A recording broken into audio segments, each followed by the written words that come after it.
Have you ever wondered why a country, with over 2,500 years of history, changed its name in the 20th century? This video will take you on a fascinating journey, from the grandeur of the Persian emperors to the political decision that changed how the world sees this nation. We'll uncover not just when Persia became Iran, but why, and what that change truly means. If you're passionate about history, culture, or if you've ever felt out of place in the modern world while trying to understand your roots, this video is for you. Because understanding this transition is also about understanding how national identities are built, lost, and reinvented. Ready? The theme and the central question. For centuries, the Western world called this region Persia, a beautiful name, rich in history, full of mystery and exoticism.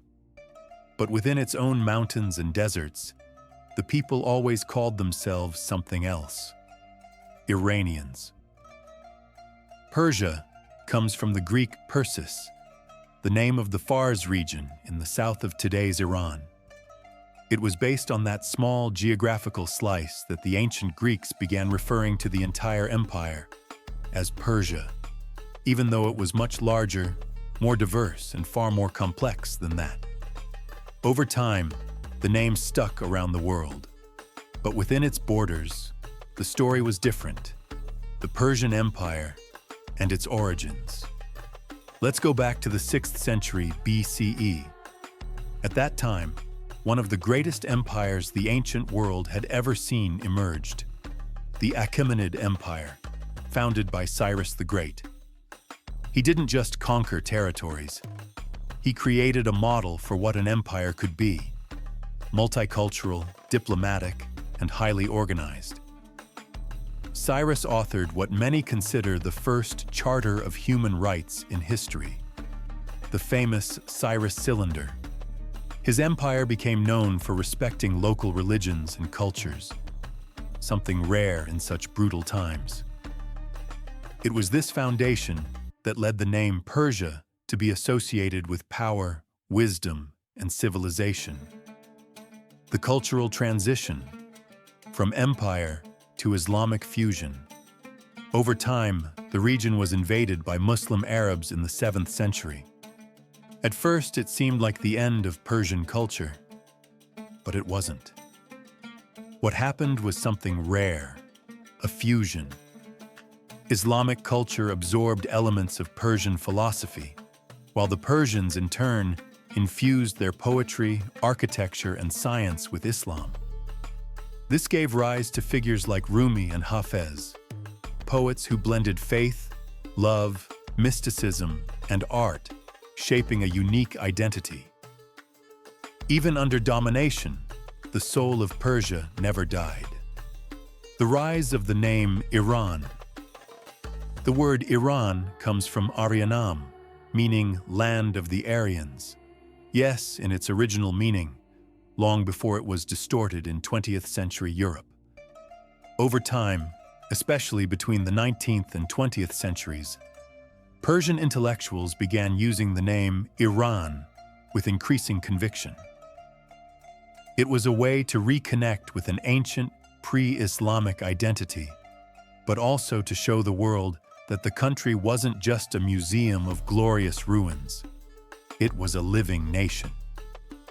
To European eyes, Persia evoked an exotic past. To Iranian eyes, Iran pointed to the future. The official name change. And then came the turning point. On March 21, 1935, the then ruler Reza Shah Pahlavi, inspired by nationalist and modernizing ideas, sent a letter to the League of Nations, requesting that, from that moment on, the country be officially referred to as Iran in all international contexts. The decision was deeply symbolic, an attempt to break away from the West's romantic and Orientalist view, and to position Iran as a modern country, rooted in its own authentic identity. It was like changing clothes in front of the mirror of the world. Reactions, impacts, and the dilemma of two names. But not everyone approved. Many foreign scholars and artists felt that the name Persia sounded more beautiful, more noble. Even today, the debate continues. When it comes to food, art, poetry, or carpets, Persia is still more commonly used. But when it comes to politics and current affairs, Iran takes the stage. Some Iranians still switch between the two names, depending on the context. And yes, even tourism feels it. A tour titled Persian Culture sounds far more magical than travel to Iran, doesn't it? This duality, in the end, reveals something deeply human.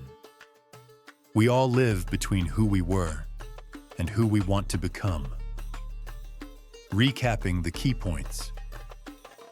So yes, the name changed. But it was much more than that. It was a shift in attitude, in narrative, in national identity. Iran wasn't just a new label. It was a message to the world. We choose how we want to be seen. And if you thought names were just words, now you understand that sometimes they carry entire empires within them. But there's one detail in this story that almost no one talks about, and it completely changes the way we see this whole process. The Persian Empire and its origins. Let's go back to the 6th century BCE.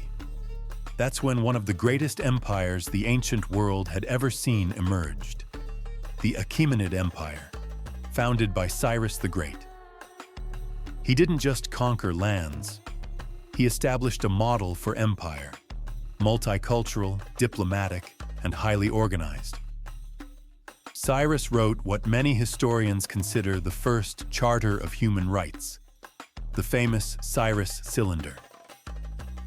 His empire became known for its respect toward local religions and cultures, something extremely rare in such violent times. It was this legacy that made the name Persia synonymous with power, wisdom, and civilization.